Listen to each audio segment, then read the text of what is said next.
I want to give you my record prediction for the Illinois Fighting Illini entering 2025. This team won 10 games last year, beat South Carolina in a really admirable fashion in the Citrus Bowl. I was impressed mostly by how they physically game controlled and really shut down South Carolina, and Sellers couldn't do all that much.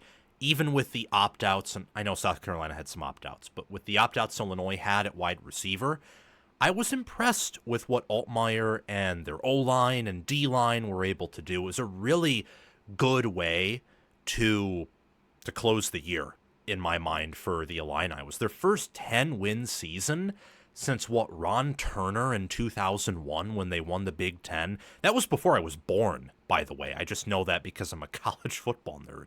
But they were tied fifth in the Big Ten with Iowa. Iowa went 8-5, 6-3. Illinois went 10-3, 6-3. Observing this team tells me that they are going to have to improve a lot to avoid the law of close games from biting them in the rear, because that happens with a lot of teams. That was the story of Iowa last year, who was tied with Illinois to end the year. Iowa improved dramatically in power ratings, but because their schedule in the regular season got a little bit tougher and they won a bunch of close games the prior year, they instead lost most of their close games in 2024 and therefore weren't a playoff contender like I and many others thought they were going to be. Because yes, they returned a lot. Yes, they were a top 25, top 20 team in power ratings, but what did they do with it? They could have gone 11-1 in one reality, but they also went 8-4 in reality, in the real world. Illinois went 10-3 in the real world, but last year they could have easily went 7-5 or even 6-6. So something that I'm looking at for them to potentially improve at is O-line, D-line. It's trench play. That was a weakness for Illinois last year. Making sure the defense is more sound.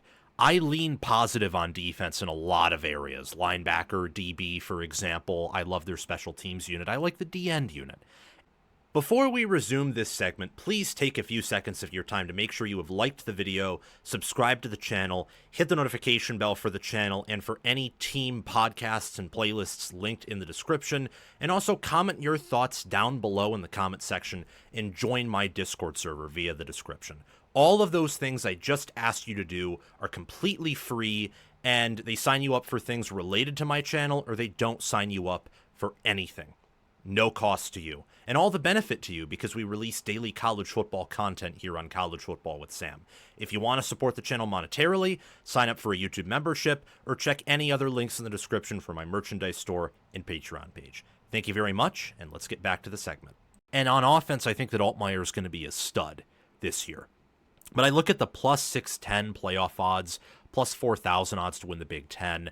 They're over-under win total at 8.5, which is heavily juiced to the under. And Vegas is thinking what I'm thinking, that this team is going to be better in a power rating sense.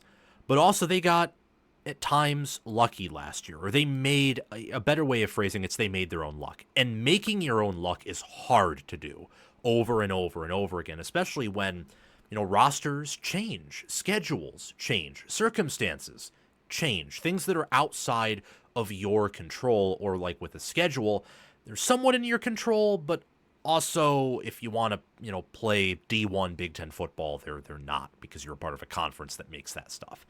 I think Luke Altmyer is going to be a top 15 QB easily this coming year.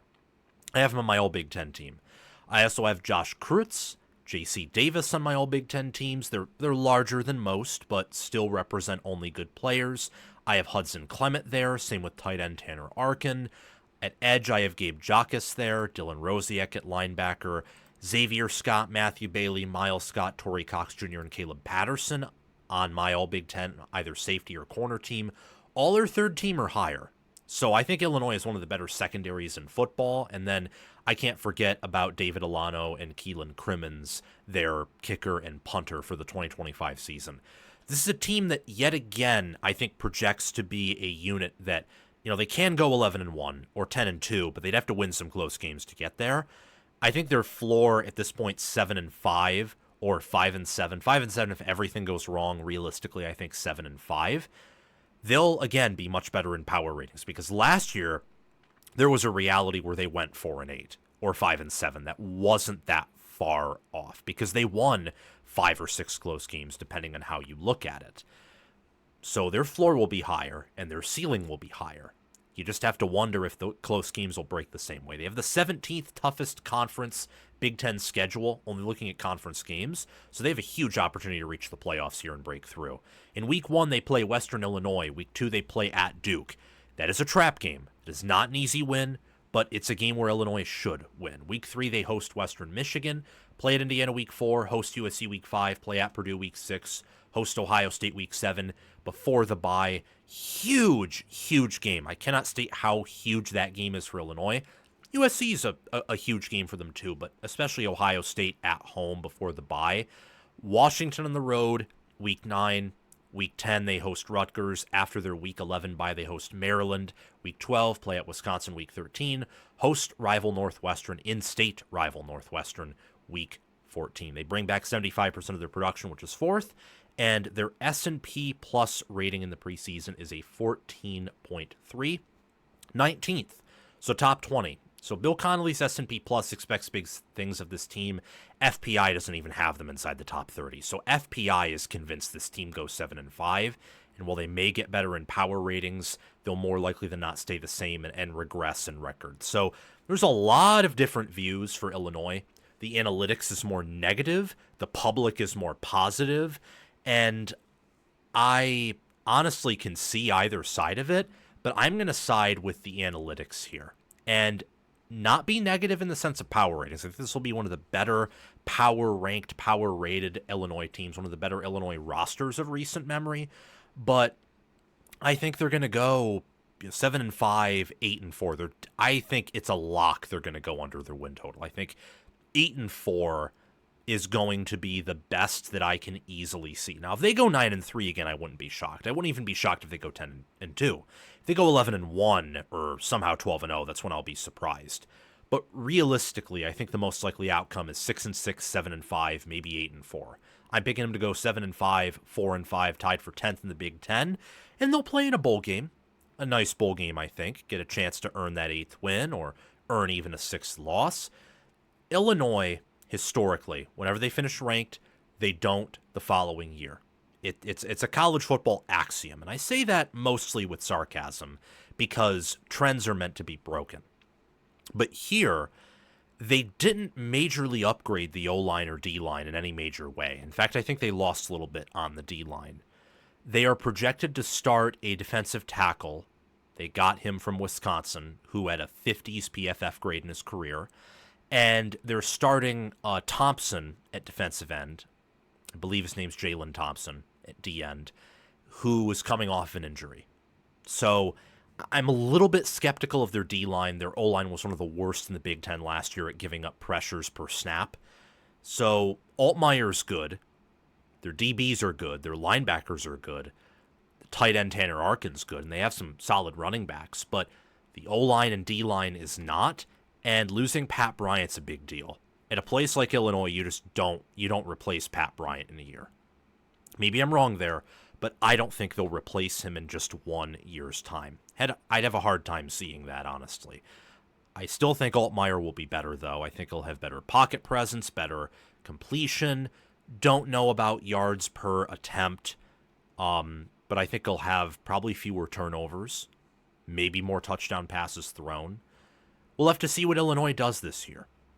We really will. There's a lot of opportunities for losses, but then again, you want the Ohio State game and the USC game to be at home. You'd ideally want Indiana at home too, but Indiana isn't as talented as USC or Ohio State. They get some big games at home, and you want that if you're Illinois, because if you have to play Ohio State and Columbus, you're probably losing that game by multiple touchdowns. If you're playing that game in Champaign and you bring your A game, you might be able to pull off the upset, if you see what I'm saying. Moving on to talk about some just general predictions for the Illini that I have. We're going to use a Scoville scale here. So we have a mild prediction that is just, pretty basic, pretty bland, going all the way up to medium, hot, scorching, and a hellfire level prediction, which is the boldest prediction I have for the team. My mild prediction is that the law of close games catches up to them, and they have a losing record in one-score games. So whether that's 2-3, whether that's 1-2, 1-3, they will just be below 500 in close games. And some games that I think will be in that discussion or potentially in that discussion are games like USC, Washington, Wisconsin, Rutgers. Purdue played them close last year, and it's on the road before Ohio State. That screams trap game. It's the same thing with Duke week 2, screams trap game. Could see Indiana on the road being close, and Ohio State at home could also see being close. My medium prediction is that Illinois improves in the power ratings, and the offense as a whole is more efficient. Last year, it wasn't as efficient as I thought it would be based on highlights I've watched. So they were a team that was a game control offense, and they had some flash with the wide receivers and QB, but they also had their issues, and they took a lot of sacks. Altmyer was sacked 37 times last year. I mean, that pass protection unit was bad, because it's not like Altmyer has true freshman-level pocket presence. He's a vet. So it was bad. I think the offense will be more effective with what they bring back at running back, the continuity on the O-line, the tight end, and the returning QB, and I like Barry Linney Jr. as an OC. My hot prediction is that Altmyer will be a top 15 QB this season and will improve in most areas. Only one I'm a little bit concerned about is maybe passing touchdowns and yards per attempt, but completion percentage and not turning it over is most important. I think he'll be better there. I think he'll take less sacks too, fewer sacks, and earn more rushing yards as a result of having more experience pass protection and continuing to grow as a QB and earn pocket presence and eyes in the back of his head, perhaps. He's capable of that. He has the mobility and I think the intelligence and the experience to gain eyes in the back of his head, which would be pretty incredible to watch.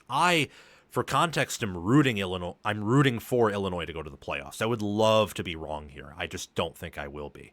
My scorching prediction is that Illinois will finish with a losing record in Big Ten Conference play. So that means 6-3 last year. They have to go 4-5 or worse. And it's only not hellfire because when you look at the win total and when you look at the analytics, the public opinion would call me crazy for that. But the analytics would say, actually, you're right. Illinois should go 4-5, or maybe after that, the second most likely outcome for Big Ten Conference play is they go 5-4. So not quite a very bold, hot prediction. My hellfire prediction is that Illinois is out of the college football playoff conversation before its Week 8 bye. So that means I'm picking them to lose 3 games, at the very least 2 games before their Week 8 bye. So in the first 7 games of their schedule, they will earn 2 or 3 losses. So they'll be 5-2 or 4-3 entering their Week 8 bye. I think at Duke, at Indiana, USC at home, at Purdue, and Ohio State are all candidates. Heck, even take out Purdue, because I think Purdue is bad. They're just going to be straight up toilet paper like they were last year, wet toilet paper. Between Ohio State, USC, Indiana, and Duke, I think Illinois is going 500 at the best. If not, they're going 1-3 or 0-4 in that stretch there. I don't like the matchups in most of those games. I think USC, Ohio State, and Indiana are just straight up more talented and better coached, and they have better trench play. As for Duke, not more talented, and they don't have more experience, and I don't know if their staff is better, but Darian Mensah's a dude at quarterback, and Duke has a defense, and it's on the road, and it will be a sleepy place to play. So Illinois this year, I'd love to be wrong, but I don't think I will be. I expect regression overall in terms of their record, and I think this team will be competitive. They could upset Ohio State, they could upset USC, they could go on the road against Washington, earn a win, and Washington might be a playoff contender this year based on what some are saying. And I think they have that potential. But it's going to be hard for a team that went, 5-2 in close games. Some would say, 5-1 or 6-2 in close games. 5 or 6 close wins, 1 or 2 close losses. It's going to be hard for that team to earn a better regular season record. It just is, especially since the schedule, while I think they only have one big game in terms of facing a top 5 caliber team in, Ohio State, and it's at home, whereas last year they played Oregon and Penn State on the road. You have some road games and even home games against teams that can definitely punch with you in terms of weight class. So that's my logic behind my Illinois prediction, picking them to go 7-5, 4-5 in Big Ten play. Maybe Bret Bielema can use this as ammo for his team this year. I don't know. He's been making a lot of media appearances, and he's pretty vocal on social media. Thank you for watching College Football with Sam. Make sure that you've liked the video, subscribed to the channel, hit the notification bell for the channel and team playlists and podcasts in the description, joined the free Discord server where we talk college football 24/7, and have commented your thoughts down below. Check out the description for any ways you can support the channel monetarily.